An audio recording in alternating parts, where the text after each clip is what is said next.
Même si mes propos recouvreront quelques-uns de ce que vous venez d'entendre, je voudrais rappeler que dans la nuit du 23 novembre, près de 500 migrants ont été violemment expulsés par la police de la place de la République à Paris. Une semaine plus tôt, ils se trouvaient au camp de Saint-Denis et son évacuation programmée avait laissé sur le carreau 500 à 1000 occupants sur un total de 2800, alors que tous auraient dû théoriquement être relogés. Après plusieurs jours d'errance dans Paris, avec l'aide de militants d'associations d'aide aux réfugiés, dont Utopia 56, ils ont installé des tentes symboliquement à la République pour réclamer un hébergement d'urgence. La réponse policière a été violente et expéditive.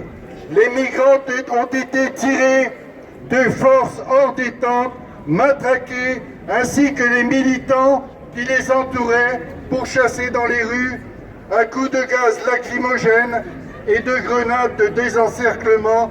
C'est ainsi qu'ils ont été refoulés jusqu'à la limite de Paris, en Seine-Saint-Denis. Pour faire bonne mesure, un policier en particulier a frappé à 3 reprises un journaliste d'un média en ligne. Plusieurs vidéos en font foi et le ministre de l'Intérieur, lui-même Gérald Darmanin, qui n'avait pas encore réussi à les interdire, s'est senti obligé de réclamer des comptes au préfet de police, le tristement célèbre Didier Lallemand.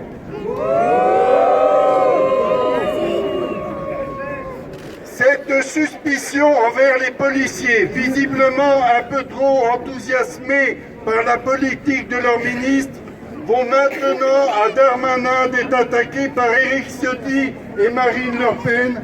Ironie du sort pour ce politicien qui chasse sur les terres de la droite extrême. Quant à l'excuse selon laquelle l'évacuation des camps de migrants répondait à la nécessité de leur trouver des hébergements décents, le matraquage du 23 novembre montre ce qu'il faut. À Paris, un homme noir a été passé à tabac par 3 policiers. Les coups étaient accompagnés d'un flot d'insultes racistes.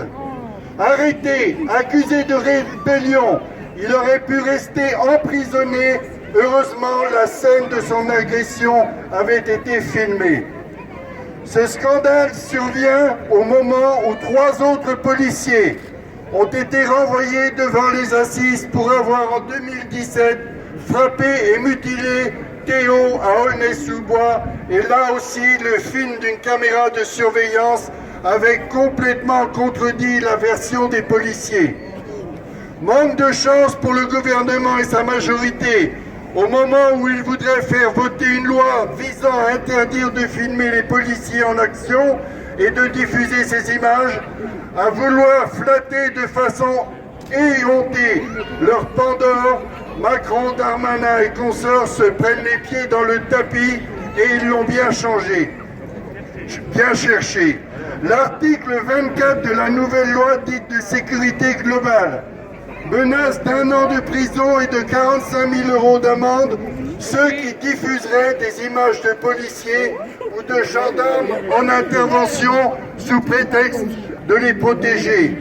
Mais l'objectif du gouvernement est d'intimider ceux qui dénonceraient les violences policières. Des syndicats de journalistes, la Ligue des droits de l'homme et jusqu'au Haut Commissariat aux droits de l'homme de l'ONU dénoncent cette mesure. Nous avons devant nous une crise grave du système capitaliste, accélérée par la crise sanitaire. Et le gouvernement est du côté du patronat, prêt à imposer aux travailleurs un recul inédit dans tous les domaines, dont celui, entre autres, de supprimer les témoignages de violences policières.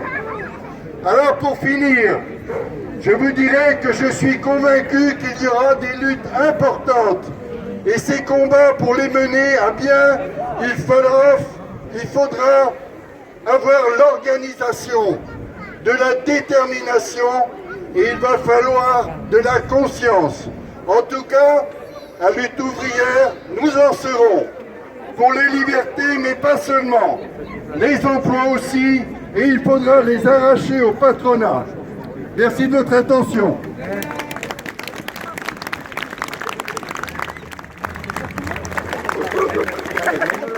Oh, je n'oublierai pas devant nous les casquets, les fusils en grenade et les grands boucliers. Tout ça pour nous forcer quand nous avions pour nous que nos poings le bon droit et puis quelques cailloux. D'abord on s'avançait en frappant dans les mains. Il y en avait parmi eux de vraies têtes de gamins. Les regards s'affrontaient face à face de tout près. Nous devions la boucler, nous pas et on chantait. Alléluia, combien on fait.